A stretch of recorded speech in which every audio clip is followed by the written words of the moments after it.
Hello, ഇന്നത്തെ ഒരു കുഞ്ഞു വീഡിയോട്ടിലെ ഏവർക്കും സ്വാഗതം. അപ്പം നമ്മളുടെ വീട്ടിലെ എല്ലാവർക്കും വളരെ ഇഷ്ടപ്പെട്ട ഒരു ചെടി തന്നെയാണ് അഡീനിയം പ്ലാന്റ്. അപ്പോൾ അഡീനിയം പ്ലാന്റ് നല്ല രീതിയിൽ ഇപ്പോൾ ഒരു ഫെബ്രുവരി മാസമൊക്കെ ആയിട്ടുണ്ട്. അപ്പോൾ അഡീനിയം പ്ലാന്റിന് കൊടുക്കാൻ പറ്റും നല്ലൊരു വളത്തെക്കുറിച്ചിട്ടാണ് ഇന്നത്തെ വീഡിയോ. ഈ ഒരു വളം കൊടുത്ത് ഒരു മാസത്തിനുള്ളിൽ തന്നെ പൂക്കൾ നല്ലതുപോലെ നിറഞ്ഞ് നല്ല രീതിയിൽ അഡീനിയം ഇല കാണാതെ പൂക്കും. അപ്പോൾ ആ ഒരു വളം കൊടുത്തിട്ട് ലേശം വെള്ളം കൂടി നമ്മൾ ചുവട്ടിൽ തളിച്ചു കൊടുക്കുക, വെള്ളം ഒഴിച്ചു കൊടുക്കണം. കാരണം ചൂട് സമയമായതുകൊണ്ട് ഈ വളം കൊടുത്തു കഴിഞ്ഞാൽ അത്യാവശ്യം വെള്ളം ഒഴിച്ചു കൊടുക്കുക. 2-3 ദിവസത്തേക്ക് സ്ഥിരമായിട്ട് വെള്ളം ഒഴിച്ചു കൊടുക്കുക. പിന്നെ അതിന് ശേഷം അഡീനിയത്തിന് കൂടുതൽ വെള്ളം കൊടുക്കേണ്ട ആവശ്യമില്ല. ഡെയിലി ഒന്ന് ചെറുതായിട്ട് നനച്ച് കൊടുത്താൽ മാത്രം മതി. കണ്ടു, ഇത് ഞാൻ കട്ട് ചെയ്ത് നിർത്തിയേക്കുന്നത്, അതായത് പ്രൂൺ ചെയ്ത്. അപ്പോൾ നമുക്ക് നല്ല ബുഷിയായിട്ട് നല്ല ആ ഒരു രീതിയിൽ നല്ല ഷേപ്പിലൊക്കെ വളർത്തിയെടുക്കണമെങ്കിൽ നമ്മൾ കട്ട് ചെയ്ത് കൊടുക്കണം. ഇത് തന്നെ അഡീനിയം പ്ലാന്റ് കണ്ടില്ലേ, ഇത് ഗ്രാഫ്റ്റ് ചെയ്ത അഡീനിയമാണ്. ഒരു 3 മാസമേ ആയിട്ടുള്ളൂ.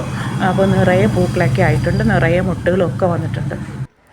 അപ്പോൾ അഡീനിയത്തിന് ഈ ഒരു വളം നമ്മൾ ഫെബ്രുവരി മാസത്തിൽ കൊടുത്തു കഴിഞ്ഞാൽ നല്ല രീതിയിൽ പൂക്കൾ, നിറയെ പൂക്കൾ, ജനുവരി, ഫെബ്രുവരി, മാർച്ച്, ഏപ്രിൽ നല്ല വെയിലുള്ള സമയത്താണ് അഡീനിയം നിറയെ പൂക്കുന്നത്.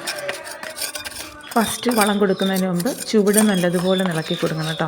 വേര് അനങ്ങാത്ത രീതിയിൽ ആ ചുവട് നല്ലതുപോലെ, ഒരു കോഡക്സ്, ഇത്ര നല്ല വലിപ്പമുള്ള കോഡക്സ് കിട്ടുന്നതിന് നമുക്ക് ഈ ഒരു വളം കൊടുത്താൽ മതി. അതുപോലെ തന്നെ ചാണകപ്പൊടി ഏറ്റവും നല്ലതാണ് കേട്ടോ അഡീനിയം പ്ലാന്റിന്. അപ്പം ഞാൻ ഈ കൊടുക്കുന്ന വളം കണ്ടോ, ഈ ഒരു വളം ഈ ഒരു ഫെബ്രുവരി മാസം അതുപോലെ മാർച്ച് മാസത്തിലൊക്കെ കൊടുത്തു കഴിഞ്ഞാൽ നിറയെ പൂക്കൾ, ഒരു മാസം കഴിയുമ്പോഴേക്കും നിറയെ പൂക്കൾ കിട്ടും. അപ്പോൾ ചൂട് ഇളക്കിയ ശേഷം ഈ ഒരു വളം ഒന്ന് ഇട്ട് കൊടുക്കുക കേട്ടോ.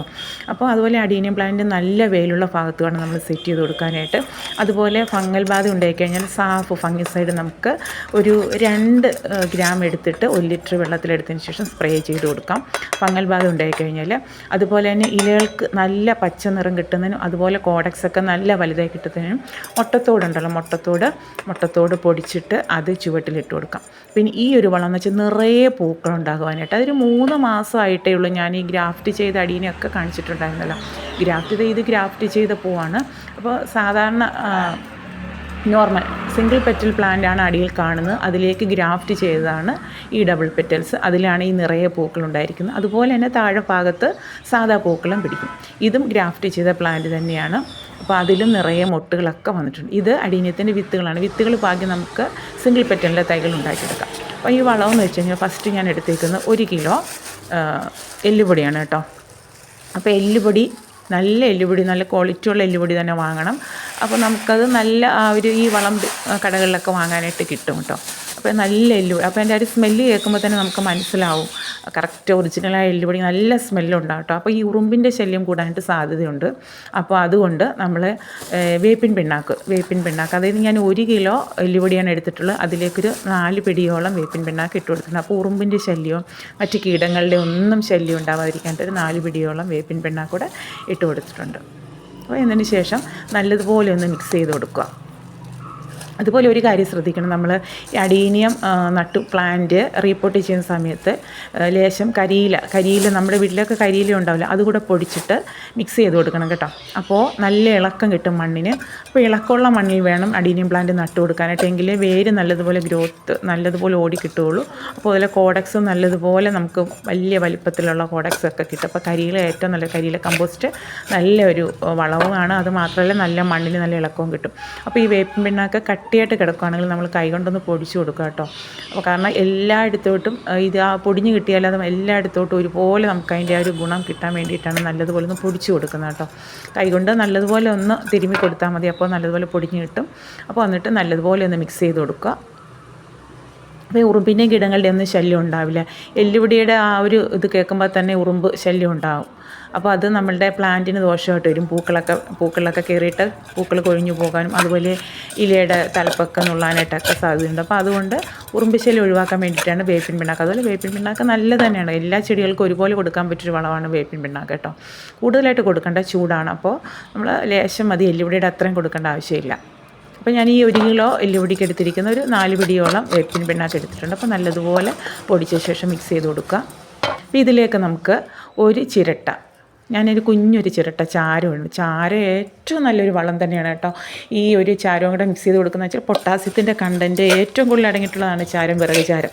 അപ്പോൾ നമുക്ക് ഈ ചെടികൾ പൂക്കാനായിട്ട് അത് പ്രത്യേകിച്ച് അഡീനിയം പ്ലാന്റിന് ഏറ്റവും നല്ലൊരു ഫെർട്ടിലൈസർ തന്നെയാണ് പൊട്ടാസ്യം കണ്ടൻറ്റ്. അതായത് അതുകൊണ്ടാണ് ഈ വിറക് ചാരം ചേർത്ത് കൊടുക്കുന്നത്. കൂടുതൽ ചേർത്ത് കൊടുക്കണം കേട്ടോ. അപ്പം ഞാൻ കുഞ്ഞൊരു ചിരട്ട വിറക് ചാരം എടുത്തിട്ടുണ്ട്. അതുകൂടി നല്ലതുപോലെ ഒന്ന് മിക്സ് ചെയ്ത് കൊടുത്തിട്ടുണ്ട്. അതിനുശേഷം ഈ ചുവടിളക്കിയ പ്ലാന്റിൻ്റെ ചുവട്ടിൽ എന്ന് വെച്ചാൽ വേരിയിൽ നിന്ന് അല്പം അകലത്തോട്ട് മാറ്റി നമ്മുടെ ചട്ടിയോട് ചേർന്ന് തന്നെ വിതറി കൊടുക്കുക കേട്ടോ. അപ്പോൾ നല്ലതുപോലെ ഇതുപോലെ ചെടിയുടെ ചുവടൊക്കെ ഒന്ന് ഉറച്ചിട്ടുണ്ട് മറ്റു പ്ലാന്റിൻ്റെയൊക്കെ. ഇപ്പോൾ ഇതെല്ലാം ഇളക്കി കൊടുക്കണം. ഇളക്കി കൊടുത്ത ശേഷം വേണം നമുക്ക് ഈ ഒരു വളം കൊടുക്കുവാനായിട്ട്. ഒരു മാസമൊക്കെ ആകുമ്പോഴത്തേക്കും നല്ലതുപോലെ പൂക്കളുണ്ടാവും. ഈ ചുവട്ടിലുള്ള കളകളൊക്കെ ഒന്ന് പറിച്ച് കളഞ്ഞിട്ട് നമ്മൾ കുഞ്ഞ് കരണ്ടി എന്തെങ്കിലും ഉപയോഗിച്ചിട്ട് ഇപ്പോൾ ഇതുപോലെ ഉണ്ടോ. ഇതും ഞാൻ ഗ്രാഫ്റ്റ് ചെയ്തൊരു പ്ലാന്റ് തന്നെയാണ്. ഒരു 1.5-2 വർഷം പ്രായമായൊരു പ്ലാന്റാണ്. അതുപോലെ നമ്മൾ ഗ്രാഫ്റ്റ് ചെയ്യുമ്പോൾ ഒരു മിനിമം ഒരു വർഷമെങ്കിലും കഴിഞ്ഞൊരു പ്ലാന്റിലേക്ക് വേണം അത് ചെയ്ത് കൊടുക്കേണ്ടത്. അതാവും ഏറ്റവും നല്ലത്. കാരണം ആരോഗ്യമുള്ള പ്ലാന്റ് ചെയ്ത് കൊടുക്കുന്നതാണ് നല്ലത്. ചിലപ്പോൾ ഇത്തിരിയുടെ കുഞ്ഞ് പ്ലാന്റ് പെട്ടെന്ന് പിടിച്ചിട്ട് ചിലപ്പോൾ പെട്ടെന്നത് കേടായി പോകാനുള്ള സാധ്യതയുണ്ട്. അപ്പം അതുകൊണ്ട് കഴിയുന്നതും നല്ല ആരോഗ്യമുള്ള പ്ലാന്റിൽ ചെയ്ത് കൊടുക്കുന്നത് നല്ലത്. അപ്പോൾ ഞാൻ ആ ഒരു ദൂരത്തേക്ക് മാറ്റി ആ ഒരു വളം ഇട്ട് കൊടുത്തിട്ടുണ്ട്. അതിനുശേഷം വെള്ളവും കൂടെ സ്പ്രേ ചെയ്ത് കൊടുക്കുക കേട്ടോ. അപ്പോൾ 2-3 ദിവസത്തേക്ക് അടുപ്പിച്ചിട്ട് വെള്ളം ഒഴിച്ച് കൊടുക്കുക. കാരണം ആ ഒരു ചൂട് ഒന്ന് മാറിക്കിട്ടാൻ വേണ്ടിയിട്ടാണ്. അതിനുശേഷം പിന്നെ ഡെയിലി വെള്ളം ഒഴിക്കേണ്ട കാര്യമില്ല. കാരണം അഡീനിയം പ്ലാന്റിന് കൂടുതൽ വെള്ളം വേണ്ട. നല്ല വെയിലുള്ള ഭാഗത്ത് വെച്ച് കൊടുക്കുക. ഫംഗൽ ബാധ ഉണ്ടാവുകയാണെങ്കിൽ സാഫ് സ്പ്രേ ചെയ്ത് കൊടുക്കുക. പിന്നെ അതുപോലെ തന്നെ മുട്ടത്തോട് ഏറ്റവും നല്ലതാണ്. പൂക്കൾ തോനെ ഉണ്ടാകും. അതുപോലെ കോഡക്സിന് നല്ല വലിപ്പം കിട്ടും. ചാണകപ്പൊടി ഇട്ട് കൊടുക്കുക. ഉണക്ക ചാണകപ്പൊടി ഇട്ട് കൊടുക്കുക. അപ്പോൾ ഈ പുറത്തേക്കുള്ള കുഞ്ഞു വേരൊക്കെ നമുക്ക് കട്ട് ചെയ്ത് കൊടുക്കാൻ പ്രശ്നമില്ല. അവിടെ ഒന്ന് കട്ട് ചെയ്ത് കൊടുക്കുമ്പോൾ സാഫ് തൂത്ത് കൊടുക്കുക. കാരണം മറ്റ് ഫംഗൽ ബാധകളൊന്നും ഉണ്ടാവാതിരിക്കാൻ വേണ്ടി നമ്മൾ സാഫ് സ്പ്രേ ചെയ്ത് കൊടുക്കണം കേട്ടോ. അപ്പോൾ ഇതുപോലെ ഞാനൊരു വയലറ്റ് ഇതെല്ലാം ഗ്രാഫ്റ്റ് ചെയ്ത് വെച്ചിട്ടുണ്ട്. അതുപോലെ തന്നെ മഞ്ഞ ഇതിൻ്റെ എല്ലാം ഡബിൾ പെറ്റൽസാണ് ഗ്രാഫ്റ്റ് ചെയ്ത് കൊടുത്തേക്കുന്നത്. അതുപോലെ ഇതിൻ്റെ പൊട്ടിച്ചിട്ട് കൊടുത്തു കഴിഞ്ഞാൽ പൂവിനകത്ത് അത് നമുക്ക് ആ ഒരു അകത്ത് ഇത് പൊട്ടിച്ചിട്ട് കൊടുത്തു കഴിഞ്ഞാൽ കൃത്രിമ പോളിനേഷൻ നടത്തിയിട്ട് ഈ ഡബിൾ പെറ്റൽസിൻ്റെ തൈകളും ഉണ്ടാക്കിയെടുക്കാവുന്നതാണ് കേട്ടോ. അപ്പോൾ ഇതിൻ്റെ എല്ലാം ഫുൾ ഡീറ്റെയിൽസ് അതിൽ ഗ്രാഫ്റ്റ് ചെയ്യുന്ന വീഡിയോ ഒക്കെ ഞാൻ നേരത്തെ തന്നെ ഇട്ടിട്ടുണ്ടായിരുന്നു. അപ്പോൾ എല്ലാവരും ഈ വീഡിയോ എല്ലാവർക്കും ഇഷ്ടപ്പെട്ടു എന്ന് കരുതുന്നു. അപ്പോൾ എല്ലാവർക്കും വീഡിയോ ഇഷ്ടപ്പെട്ടെങ്കിൽ ഒന്ന് ലൈക്ക് ചെയ്യാനും ഷെയർ ചെയ്യാനും മറക്കരുത്. ഓക്കെ.